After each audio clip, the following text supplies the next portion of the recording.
Topper nonstick কুকওয়্যারে 5 স্তরের European standard coating থাকায় খাবার লেগে যায় না।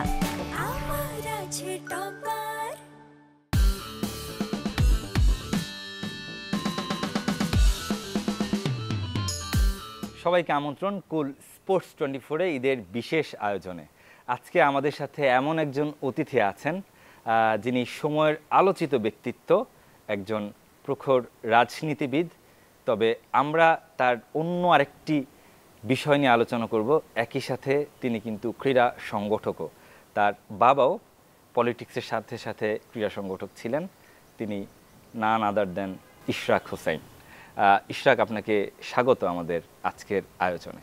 ধন্যবাদ আপনাকে এবং আপনার চ্যানেল এবং কর্তৃপক্ষ এবং সকলেই যারা দর্শক শ্রোতা দেখবেন সবাইকে ঈদের শুভেচ্ছা জানাচ্ছি এবং আপনাদের সবাইকে ধন্যবাদ জানাচ্ছি আমাকে আজকে এরকম একটি শোতে অংশগ্রহণ করার সুযোগ করে দিয়েছেন।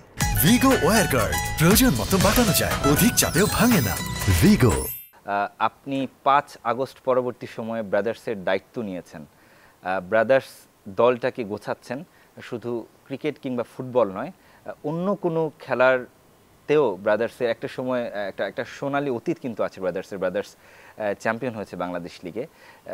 বর্তমান যে সিচুয়েশনটা, তারা প্রমোটেড হয়েছে।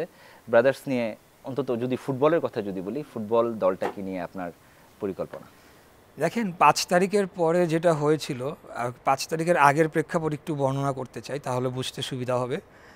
তারা আমাদের এই দীর্ঘ ঐতিহ্যবাহী ক্লাবটি, যেটি নাকি আমাদের এলাকাবাসীর গর্ব, এবং সেখানে আমার বাবা তো একজন অন্যতম সংগঠক ছিলেন, আরও অনেক নামকরা ব্যক্তিরাই সংগঠক ছিলেন, চেয়ারম্যান হিসেবে দায়িত্ব পালন করেছেন। পরবর্তীতে 2003, 4, 4-5-এ আমরা চ্যাম্পিয়ন হয়েছি এবং হ্যাট্রিক চ্যাম্পিয়ন মতো অবস্থা ছিল, বাট ফাইনালে গিয়ে আমরা পারিনি। তো এই ক্লাবটার সাথে আমাদের আবেগ জড়িত, মানে এটার সাথে আমাদের ইমোশনস জড়িত। তো পরবর্তী 2009 সালে আওয়ামী লীগ আসার পর থেকে তারা ক্লাবটা নিয়ে একটা ব্যাপক ষড়যন্ত্র শুরু করে এবং তারা নিজেরা এটাকে একটা লিমিটেড সামথিং করার চেষ্টা করে, লিমিটেড কোম্পানি। অথচ এই ক্লাবের পেপার ওয়ার্ক, কারা এটার সাথে জড়িত ছিল, পূর্ববর্তী সংবিধানকে না কিছুকে তোয়াক্কা না করে স্রেফ গায়ের জোরে তারা এটাকে একটা লিমিটেড ক্লাব করে তারা পুরোটাকে কবজা করে নেয়। এবং এরপরে সেখানে তাদের নানাবিধ অবৈধ কর্মকাণ্ড, যা আমরা শুনতে পেয়েছি বিভিন্ন সময়, আপনারা দেখছেন ক্যাসিনো এবং ইত্যাদি অন্যান্য, ওটার ছোঁয়া ব্রাদার্সে কম লাগলেও লাগেনি যে একেবারে, তা বলা যাবে না। 5 তারিখের পরবর্তী সময়ে এলাকার যারা মুরব্বীরা আছেন, আমি ধারণা করেছিলাম ওনারাই হয়তো একজন সিনিয়র পার্সন কাউকে সিলেক্ট করবেন, আমরা সবাই সেখানে হেল্প করব।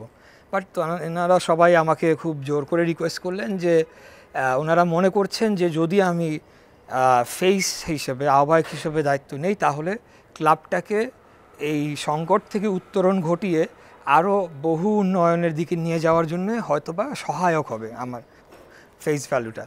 তো আমি পরে তারা যখন সকলেই সর্বসম্মতভাবে একমত হন, তখন আমরা একটা বোর্ড মিটিং ডেকে সেখানে আমরা যে একেবারে সবাইকে চেঞ্জ করে একদম মানে একেবারে ইতিহাস চেঞ্জ করে ফেলেছি তা নয়। আমাদের এখানে কয়েকজন জড়িত ছিলেন যারা দীর্ঘদিন যাবৎ, তারা অ্যাকচুয়ালি লাস্ট রেজিমের সাথে তারা সারভাইভ করে গিয়েছেন, তার আগে আমার বাবার সাথে কাজ করেছেন এবং 30-40 ইয়ার্স ধরে ব্রাদার্সের সাথে তাদের সংশ্লিষ্টতা। কয়েকজন প্লেয়াররা আছেন যারা টিমগুলো ম্যানেজ করেন। তো ওনাদের যারা ফ্যাসিবাদের সাথে যুক্ত ছিল না, বাট ওনারা সারভাইভ করেছিল, তাদেরকেও আমরা আনলাম এবং আরও বেশ কিছু যারা ক্রীড়া সংগঠকদের এনে দেন আমরা এখন চিন্তায় পড়লাম যে আর 3-4 দিন বাকি, অগাস্ট এরকম একটা সময় যাচ্ছিল, বা ফিফা সম্ভবত 2 দিনের এক্সটেনশন দিয়েছিল, এখন আমরা ফান্ড কোথা থেকে পাবো? তো পরে আমরা যেটা করলাম যে 34 জন বা 35 জন আমাদের আহ্বায়ক কমিটি করেছি, প্রত্যেকেই ইনক্লুডিং মাইসেলফ, আমরা প্রত্যেকে 2 লক্ষ টাকা করে সেখানে দিয়েছি। দিয়ে ওই টাকা দিয়ে আমরা যা পেয়েছি টিমটা একটা আমরা তৈরি করেছি। তো এখন আমরা যেটা ভবিষ্যতে করতে চাই যে এই ধরনের কোনো জটিলতা যাতে আর কোনো দিনও সৃষ্টি না হয়, সেটার জন্য এটাকে ক্লিয়ারলি আমরা সমস্ত পেপার ওয়ার্ক কমপ্লিট করব, যেটা আমাদের কাছে রয়েছে, বাট আমরা আওয়ামী লীগ পিরিয়ডে আমরা এটাকে প্রসেস করতে পারিনি, যাতে ক্লাব তো এটা আমার না, এটা লিমিটেড কোম্পানি, এটা লিমিটেড কোনোদিন হবেও না, এটা এলাকাবাসীর ক্লাব, এটা হ্যাজ টু বি লাইক মানে ওই ধরনের একটা সংগঠন যে কেউ যারা ক্রীড়া সংগঠক বা ক্রীড়ামোদী তারা সেখান থেকে পার্টিসিপেট করবে। এবং মাঠটাকে আমরা একটু এখন প্র্যাকটিস গ্রাউন্ড হিসাবে রয়েছে, হয়তো আমরা এটাকে আর একটু ডেভেলপমেন্ট করতে পারি। জি, আপনার বাবার একটা শুধুমাত্র রাজনৈতিক পরিচয়ের বাইরেও তিনি ক্রীড়া সংগঠক হিসেবেও বিভিন্ন সময় দক্ষতার পরিচয় দিয়েছেন। তিনি মুক্তিযোদ্ধা পরবর্তী সময়ে ব্রাদার্সের দায়িত্ব নিয়েছেন, বিভিন্ন ক্লাব ওয়ান্ডারার্স কিংবা মুক্তিযোদ্ধা সংসদ, ফরাজগঞ্জ স্পোর্টিং ক্লাবের দায়িত্বেও তিনি ছিলেন এবং পাশাপাশি ক্রীড়া মন্ত্রণালয়ে তিনি দায়িত্ব পালন করেছেন 1991 সালের সেই নির্বাচনে। তিনি পরবর্তীতে ক্রীড়া প্রতিমন্ত্রী ছিলেন। সেই লেগাসিটা আপনি কতটুকু আপনার কাছে মনে হয় যে ক্যারি করা উচিত কিনা, অন্তত স্পোর্টসের ক্ষেত্রে? স্পোর্টসের ক্ষেত্রে আমি মনে করি যে আমাদের সর্বসাধারণের যে ফিলিংটা কিন্তু সেম, যে আমরা চাই আমাদের দল যে দেশেই যাক বা যেই স্পোর্টসেই থাকুক বা যেই কম্পিটিশনেই থাকুক, তারা যাতে সর্বোচ্চ ভালো রেজাল্ট করে তারা জেতে এবং তারা ট্রফি নিয়ে আসে। সো ফ্রম দ্যাট পার্সপেক্টিভ অবশ্যই আমি স্পোর্টসের জন্যে, স্পোর্টস ডেভেলপমেন্টের জন্য যা যা করণীয় আমি আজীবনই সেই কাজগুলো করে যেতে চাই। পাশাপাশি আমি মনে করি যে এই স্পোর্টসটাকে গুরুত্ব দেওয়া এই জন্যে দরকার, কারণ আমরা বিগত 15 ইয়ার্সে দেখেছি সুপরিকল্পিতভাবে আমাদের সোসাইটিতে মাদককে প্রবেশ করানো হয়েছে, কিছু কুসংস্কৃতি চালু করা হয়েছে, ক্যাসিনো চালু করা হয়েছে, করে আমাদের যুব সমাজ, ছাত্র সমাজকে ধ্বংস করে ফেলার চেষ্টা হয়েছে। তাই তাদেরকে আমরা মাঠে ফিরিয়ে নিয়ে যেতে চাই। দ্বিতীয়ত হলো, আমার বাবা একজন পুরোদস্তুর স্পোর্টস অর্গানাইজার ছিলেন, পুরোদমে রাজনীতিবিদ হওয়ার পাশাপাশি কিন্তু স্পোর্টস অর্গানাইজারও উনি ছোটবেলা থেকে, আমরা যতটুকু জানি বাফুফের জয়েন্ট সেক্রেটারির দায়িত্ব তিনি। হ্যাঁ, এবং উনি বিভিন্ন সময় ছোট দায়িত্ব পালন করে করে উনি স্পোর্টস অর্গানাইজার হয়েছেন। ওটা ওনার পেশা, মানে এটা ওনার প্যাশন ছিল। তো আমি স্পোর্টস অর্গানাইজে কতটুকু সময় দিতে পারবো আমি সত্যি বলতে পারছি না, তবে আমি যেটা মনে করি আমি করতে পারবো যে ভালো ভালো স্পোর্টস অর্গানাইজারদেরকে আমি এনে তাদেরকে ফুল সাপোর্টটা দিব যে আপনারা এবার টিম তৈরি করেন, আপনারা এবার আমাদেরকে আরও ভালো উচ্চতায় নিয়ে যান। সো সেই কাজটা করার আমার ইচ্ছা রয়েছে। যেটা জানতে পারলাম যে ব্রাদার্স থেকে আপনি বিসিবির কাউন্সিলরশিপও নিয়েছেন, সেই বিষয়ে ক্রিকেট বোর্ডে আপনার ভূমিকাটা ভবিষ্যতে আমরা কি দেখতে পারি? অনেকেই অনেক ধরনের গেস করছে, অনেক ধরনের গুঞ্জন শোনা যাচ্ছে যে আপনি হয়তোবা সামনে পরিচালক হিসেবে আপনাকে দেখা যেতে পারে। আপনার আসলে মানুষের তো গেস অনেক করে।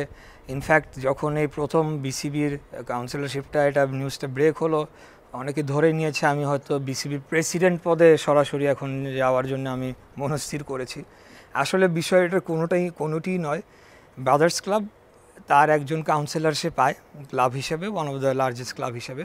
তো সেখানে আমরা অতীতে পূর্বে যার কাছে ছিলেন কাউন্সিলরশিপটা, তার কাছে আমরা রেখেছিলাম ফর দ্য টাইম বিং। পরবর্তীতে আমাদের কাছে বিভিন্ন মাধ্যম থেকে খবর আসতে থাকলো যে বিসিবিকে ঘিরে একটা রিফর্মের নামে চক্রান্ত করার চেষ্টা হচ্ছে, যেখানে বড় বড় ক্লাবগুলার যে রিপ্রেজেন্টেশন সেটাকে কমিয়ে নিয়ে আসা হবে মূল বোর্ডে, এবং জেলা পর্যায়ে যারা জেলার কাউন্সিলর হবেন তাদেরকে একটি পার্টিকুলার রাজনৈতিক মতাদর্শে বিশ্বাসী সেইভাবে পিক করে করে নিয়ে আসা হচ্ছে।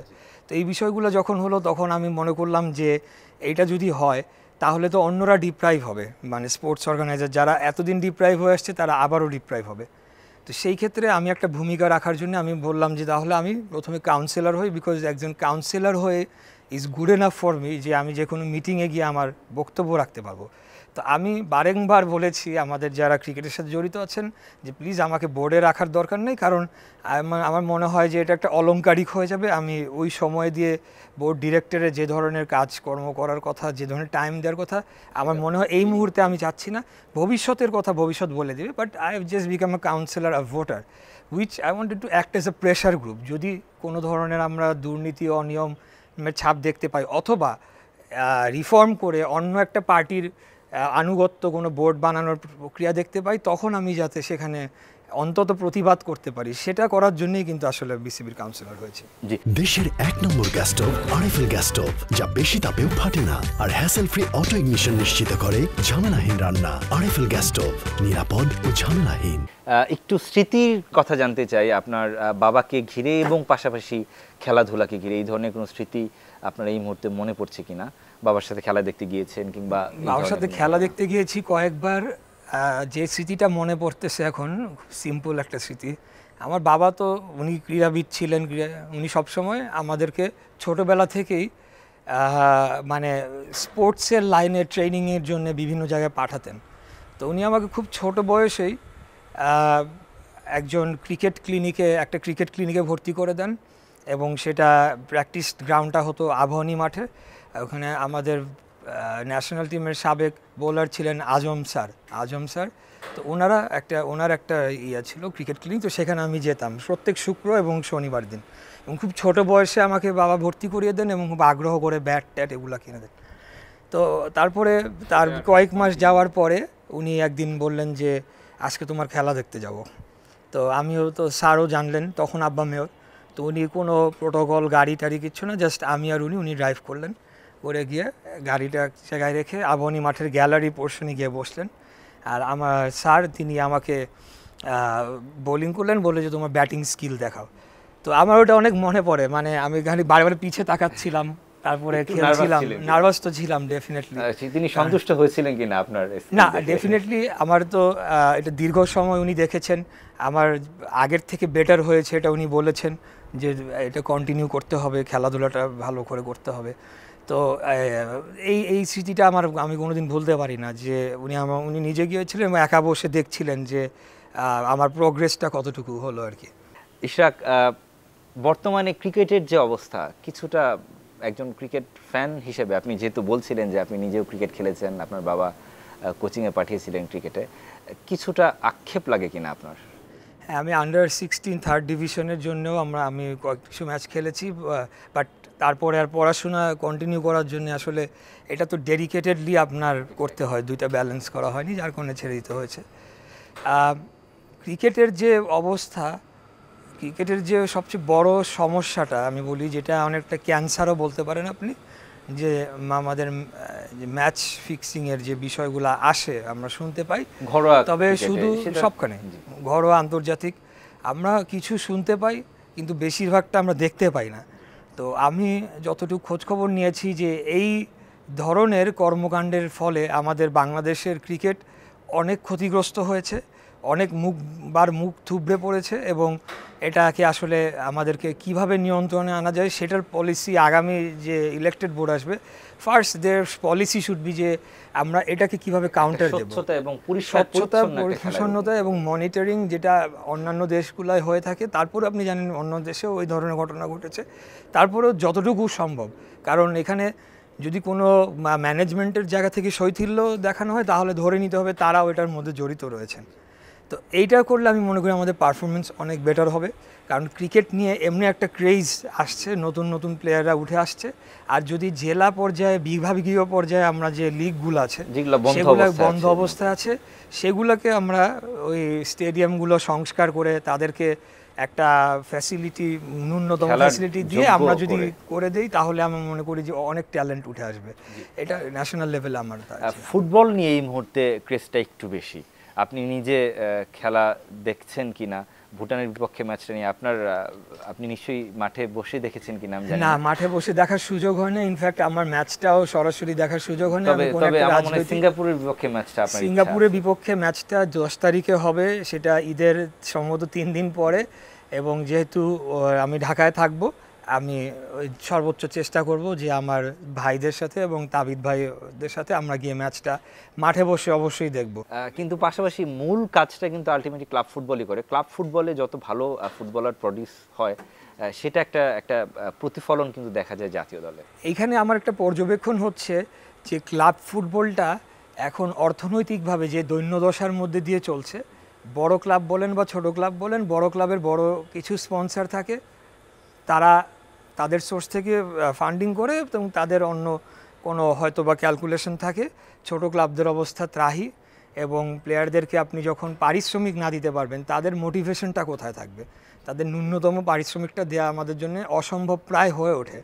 তো এখন বলবেন যে কিভাবে আমরা টিম চালাচ্ছি, আমরা নিজেরাও বুঝি না কখন কিভাবে আমরা মানে ইমার্জেন্সি টাইমে কারো থেকে ধার করে এনে করে এনে আমরা কিন্তু এইভাবে তো একটা সাস্টেনেবল মডেল হতে পারে না। এখানে আমাদের ফুটবলটাকে এমনভাবে জনপ্রিয় করে তুলতে হবে যেভাবে T20 ওয়ার্ল্ড কাপের মাধ্যমে একটা আপনার কি জানি IPL এর মাধ্যমে করে একটা ভিউজ রেভিনিউ কালেকশনের জায়গা তৈরি করা হয়েছে, এরকম ফ্র্যাঞ্চাইজি ফুটবল বা প্রিমিয়ার ডিভিশনটাকে ফ্র্যাঞ্চাইজির একটা আদলে গড়ে তোলা হলে আমি মনে করি যে এখানে আরও ইনভেস্টমেন্ট হবে স্পন্সরদের। তখন এই যে থার্ড পার্টি যারা স্পন্সর হয়ে হয়তো বা কোনো ধরনের একটা প্রভাব খাটাতে চায় বা টিমের ভিতরে প্রভাব খাটাতে চায়, সেই জিনিসগুলো থেকে আমরা অন্তত বের হয়ে আসবো এবং ন্যাচারাল একটা ডেভেলপমেন্টের প্রসেসের মধ্যে দিয়ে, এবং ইউথ একাডেমি থাকতে হবে প্রত্যেকটি বড় ক্লাব যারা রয়েছে। আমাদের পরিকল্পনায় রয়েছে ব্রাদার্স ক্লাব, আমরা ডেফিনেটলি একটা ইউথ একাডেমি করব এবং ইংলিশ প্রিমিয়ার লিগের মতো আমরা সারা দেশ থেকে প্লেয়ারদের নিয়ে এসে রাখবো এবং আমরা লোনেও পাঠাবো, এইভাবে আমার একটা পরিকল্পনা রয়েছে। জি, অসংখ্য ধন্যবাদ আপনাকে আমাদের সময় দেওয়ার জন্য। নিশ্চয়ই আমাদের আশা থাকবে যে আপনাদের মতো তরুণদের হাত ধরে দেশের ক্রিকেট ফুটবল আরও অনেক দূর এগিয়ে যাবে, সেই প্রত্যাশা রেখে শেষ করছি ঈদের বিশেষ কুল স্পোর্টস 24। ভালো থাকবেন, সুস্থ থাকবেন সবাই।